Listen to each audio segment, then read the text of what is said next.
ना डरूं और सो जब जाए लरूं, निश्चय कर अपनी जीत करूं।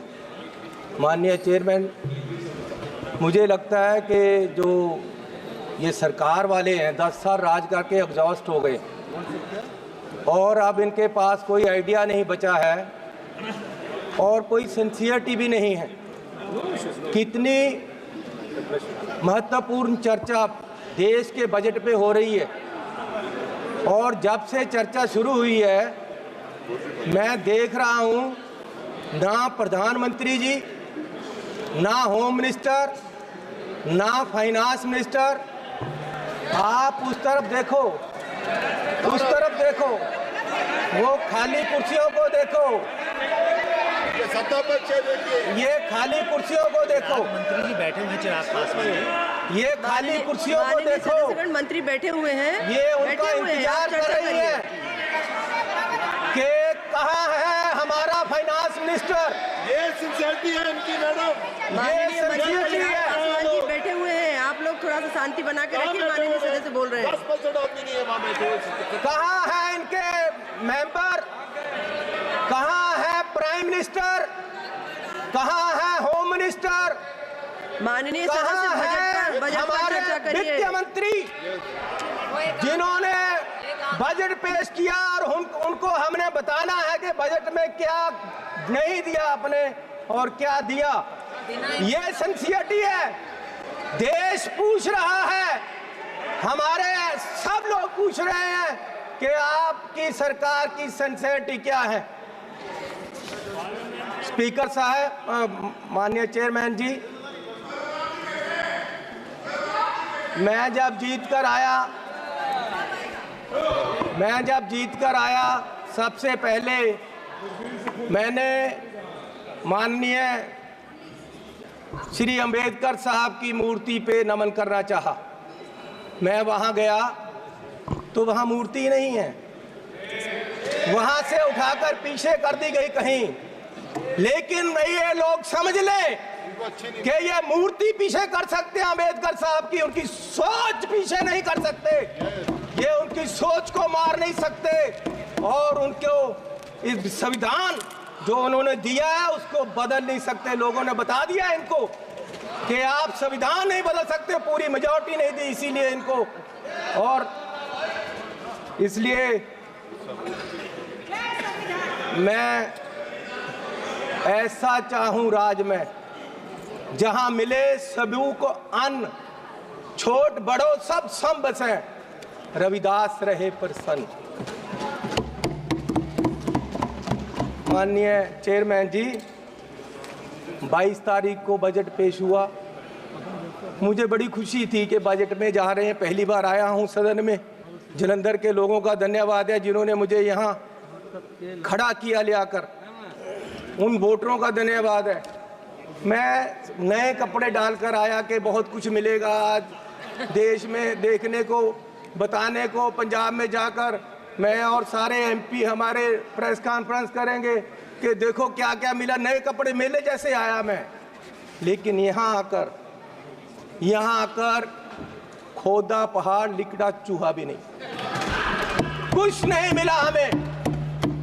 पूरा मतरई माँ वाला सलूक किया गया हमारे साथ, फेयर डिस्ट्रीब्यूशन ऑफ फंड्स नहीं हुआ।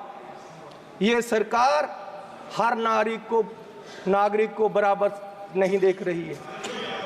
चश्मा राजनीति वाला लगाया हुआ है, राजनीतिक चश्मे से देखा गया है। अपनी सरकार बचाने का फिक्र है, कुर्सी को पकड़े हुए हैं और ये बजट देश बचाने वाला नहीं है, सिर्फ अपनी सरकार बचाने वाला है। पंजाब में जो बाढ़ आई इनको दिखी नहीं। गरीब लोग जो मनरेगा में काम करते हैं, जिनको कांग्रेस की सरकार, मनमोहन सिंह जी सरकार ने गारंटी दी थी 100 दिन की, ये 100 से 101 भी नहीं कर सके, 200 नहीं कर सके। ये उनकी 400 दिहाड़ी, उनका जो वेज है वो बढ़ा नहीं सके। गरीब की कोई सुनवाई नहीं। इस बजट में पंजाब के लिए कुछ नहीं दिया गया। जलंधर इंडस्ट्री पंजाब की डूब रही है। जलंधर में लेदर इंडस्ट्री है, जलंधर में स्पोर्ट्स इंडस्ट्री है, वो डूब रही है, कुछ उसके लिए नहीं किया।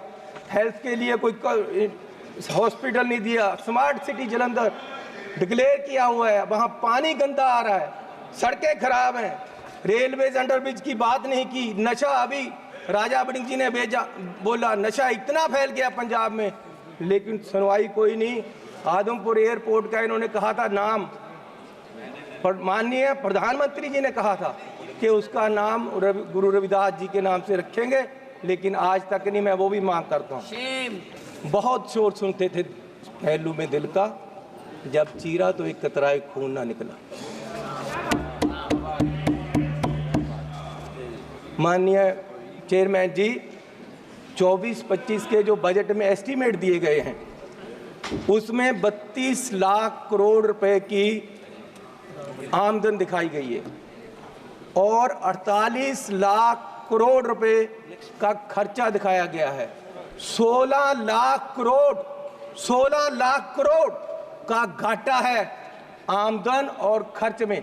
जिस घर का 16 लाख करोड़ का घाटा होगा एक साल में, उसकी बर्बादी तय है और ये बीजेपी वाले तय कर रहे हैं। और मैं 14 लाख करोड़ इस साल कर्जा लेने की बात की गई है, 14 लाख करोड़। अगर ऐसे हर साल कर्जा लेंगे, देश कहां जाएगा? आज देश में फाइनेंशियल इमरजेंसी वाले हालात पैदा हो रहे हैं और बीजेपी ये हालात पैदा करने के लिए जिम्मेवार है। और ये कहते हैं कि जी हर रोज इमरजेंसी की बात करते हैं कि इमरजेंसी, लेकिन जो देश में आज अनडिक्लेयर्ड इमरजेंसी है उसका क्या है? इमरजेंसी ये भी है कि एक मशहूर नौजवान जो एक मशहूर सिंगर था, उसको गोलियों मार के मार दिया गया। आज तक सिद्धू मूसेवाला, उसके परिवार को इंसाफ नहीं मिला, वो दर दर भटक रहे हैं। ये भी इमरजेंसी, ये भी इमरजेंसी है। इमरजेंसी ये भी है कि 20 लाख लोगों द्वारा पंजाब में मेंबर पार्लियामेंट चुना गया और वो एनएस से लगाकर अंदर रखा हुआ है। फ्रीडम ऑफ स्पीच, उसकी कंस्टिट्यूएंसी के लोगों की बात यहां नहीं रख पा रहे, ये भी इमरजेंसी है। इमरजेंसी ये भी है कि विपक्ष के व्यक्तियों को केंद्रीय एजेंसियां कार्रवाई करने के लिए छोड़ दी जाती, उनको अंदर रखा जाता है, ये भी इमरजेंसी है। इमरजेंसी ये भी है कि हजारों किसान, उनको खालिस्तानी कहा जाता है जब वो अपनी मांग रखते हैं। अरे पंजाब कोई देश की धरती नहीं है, पंजाब हमारे देश की धरती है। हरियाणा में नेशनल हाईवे को पक्का जाम कर दिया है और किसान यहां तक नहीं आ पा रहे, उनको मिला नहीं जा रहा, ये भी इमरजेंसी है। इमरजेंसी ये भी है, अरे अरे अरे फीलिंग ले लो, फीलिंग ले लो, का मूल्य मिला है आपको, इसकी फीलिंग ले लो, अच्छा लग रहा है। इमरजेंसी ये भी है कि देश का एक राज्य मणिपुर पिछले 1.5 साल से जल रहा है और उसको अपने हाल पे छोड़ दिया गया है। इमरजेंसी ये भी है। इमरजेंसी ये भी है कि हाथरस यूपी में एक दलित लड़की को आधी रात में जबरन अंतिम संस्कार किया गया। इमरजेंसी ये भी है कि मध्य प्रदेश में दलित व्यक्ति को के सिर पर, मुंह पर पेशाब कर दिया गया। इमरजेंसी ये भी है। इमरजेंसी ये भी है कि अपनी इज्जत के लिए धरना दे रही महिलाओं, पहलवानों को प्रदर्शन में प्रोपोगंडा बताया गया। इमरजेंसी ये भी है। इमरजेंसी ये भी है कि कोई पत्रकार सवाल करे तो उसको जेल में डाल दिया जाता है। इमरजेंसी ये भी है। इमरजेंसी ये भी है कि अपनी शिक्षा के लिए उतरे छात्रों को देश द्रोही बताया गया। इमरजेंसी ये भी। किस इमरजेंसी की बात कर रहे हैं? सुन लो भैया, सुन लो, सुन लो। माननीय चेयरमैन जी, मैं पंजाब के एक गरीब परिवार से आता हूँ। मैं जब पैदा हुआ तो मेरी पढ़ाई सारी सरकार ने की। आज तक मैं यहाँ खड़ा हूँ तो ये कांग्रेस सरकार की रिजर्वेशन पॉलिसी और अंबेडकर साहब का दिया हुआ संविधान और जो हमें स्कॉलरशिप मिलता रहा, कांग्रेस पार्टी ने गरीबों को, बच्चों को जो स्कॉलरशिप दिया, उससे पढ़कर मैंने पीएचडी तक की पढ़ाई की है और ये देन कांग्रेस पार्टी की है। और जब बीजेपी सरकार 2014 में आई, सबसे पहले इन्होंने जो सबसे बुरा काम किया वो किया, स्कॉलरशिप में जो केंद्र का 90% हिस्सा था उसको 60-40 की रेशो पे ले आए और दलितों के पेट पे लात मारी सरकार ने। और आज भी फर्स्ट क्लास से लेकर 8th क्लास तक के स्कॉलरशिप जो गरीब लोगों के बच्चों को मिलते थे वो बंद कर दिए गए हैं इस सरकार द्वारा। ये दलितों के पेट पर लात मार रहे हैं। और मिनॉरिटी के भी फर्स्ट क्लास से 8th क्लास तक के स्कॉलरशिप इस सरकार के द्वारा बंद कर दिए गए। जब ये सरकार बनी 2014 में तो प्रधानमंत्री जी ने 2 मापदंड देश के सामने देश की इकोनॉमी को देखने के लिए रखे। एक रखा डॉलर की कीमत, दूसरा रखा पेट्रोल और डीजल की कीमत। और मैं आपको माननीय चेयरमैन जी ये बताना चाहता हूं कि पिछले 10 साल में डॉलर की कीमत 25 रुपये बढ़ गई है 10 साल में। और हमारे माननीय प्रधानमंत्री मनमोहन सिंह जी और कांग्रेस की सरकार में ये सिर्फ 13 रुपये बढ़ी थी, डबल बढ़ी है इस सरकार में। और मोदी जी उस समय बोले थे 14 में जब सरकार बनी नहीं थी, डॉलर की कीमत ज़्यादा होने से जो रुपया गिरा उसके बारे में मोदी जी ने उस समय बोला था क्या कारण है कि देश का रुपया पतला होता जा रहा है, ये जवाब देना होगा आपको। देश जवाब मांग रहा है, समझ नहीं आ रहा प्रधानमंत्री जी गिर रहे हैं या रुपया गिर रहा है। कभी कभी तो लगता है कि रुपए की और सरकार के बीच कंपटीशन चल रहा है कि सरकार ज्यादा गिर रही है या रुपया ज्यादा गिर रहा है। और मोदी जी ने कहा था जिस देश का रुपया कमजोर होता है उस देश की सरकार कमजोर होती है, उस देश का प्रधानमंत्री कमजोर होता है।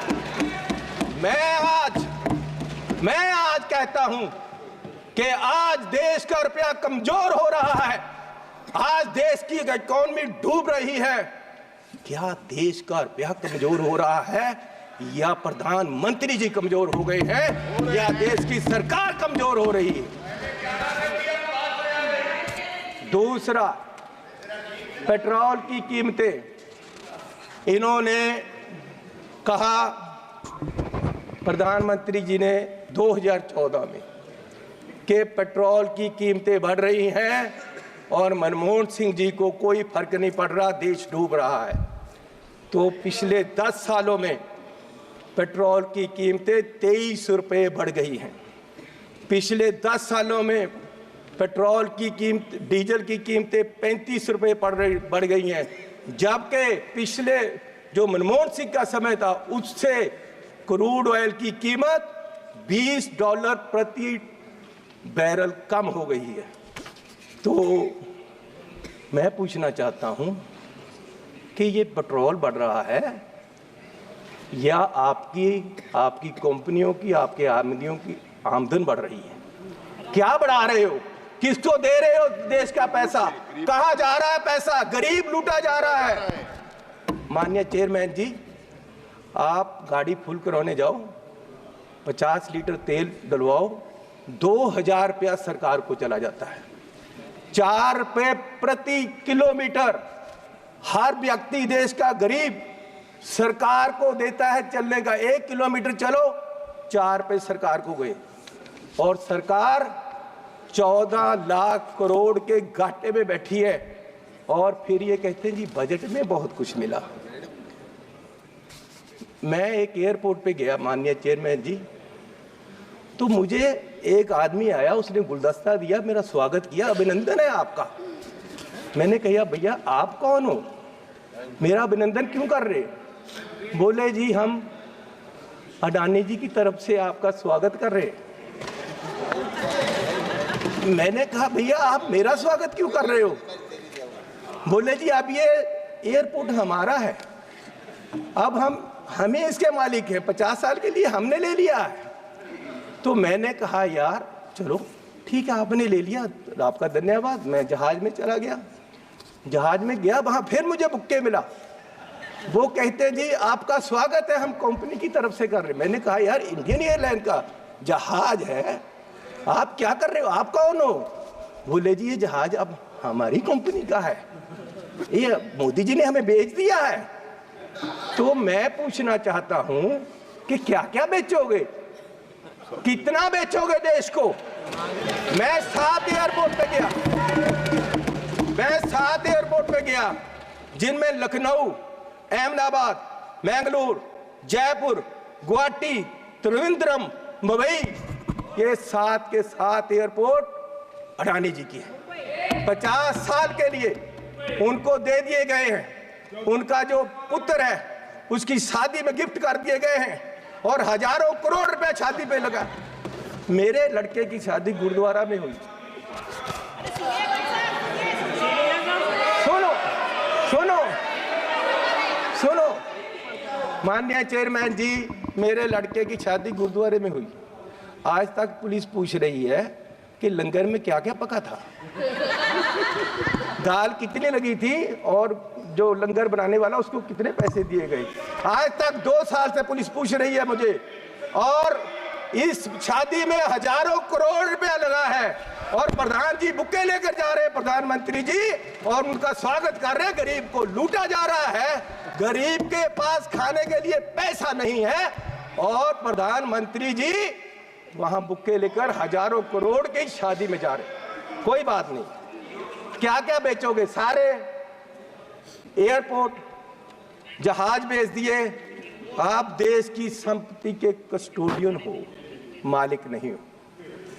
आप इसको बेचने की गलती मत करो, देश बर्बाद करने की मत करो। आप अपने आप को स्टेट्समैन बोलते हो, आप अपने आप को देश के बहुत बड़े खैर ख्वाह बोलते हो, और देश को बेच रहे हो। गरीब आदमी कहां जाएगा एक दिन? प्रधान सेवक जो हार समझकर पहना था, गला अपना सजाने को, वो नाग बनकर बैठे हैं गला काट खाने को। माननीय चेयरमैन जी, ईस्ट इंडिया कंपनी आई, उन्होंने पहले व्यापार पे कब्जा किया, ईस्ट इंडिया कंपनी ने, और व्यापार के माध्यम से देश की सतह पे कब्जा कर लिया। इनमें और अंग्रेजों में कोई फर्क नहीं, सिर्फ कलर का फर्क है। ये भी पहले सतह पे काबज हुए, और फिर सतह के माध्यम से आज ये देश की राजनीति के माध्यम से पूरे देश के व्यापार पे अपने आदमियों का कब्जा करा रहे हैं। और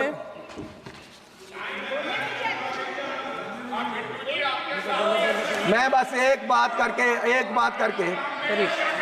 बोलिए माननीय चेयरमैन जी, कोई बात नहीं, बैठ जाओ जी, बैठ जाओ जी, बैठ जाओ। बिट्टू जी, आपके पिताजी शहीद हुए थे, माननीय सदस्य, लेकिन मैं आपको कह दूं वो उस दिन नहीं मरे थे, वो उस दिन मरे जिस दिन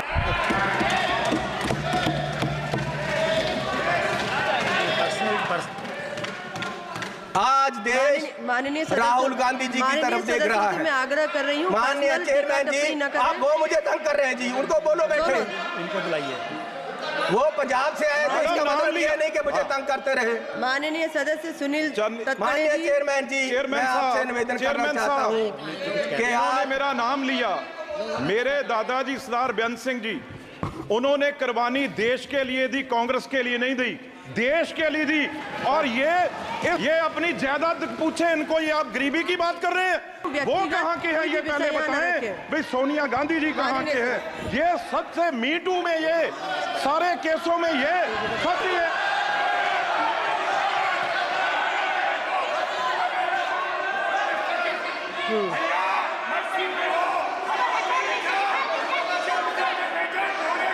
स्नान करोगे? माननीय सदस्य अपनी बात कंप्लीट करें।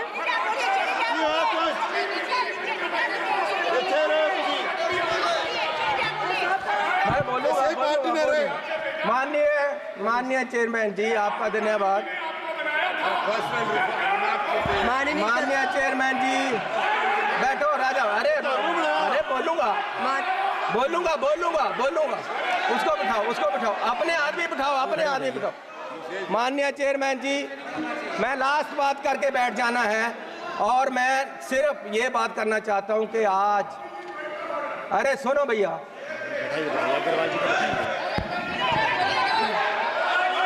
मैं माननीय सदस्य से आग्रह कर रही हूँ। बोलूंगा।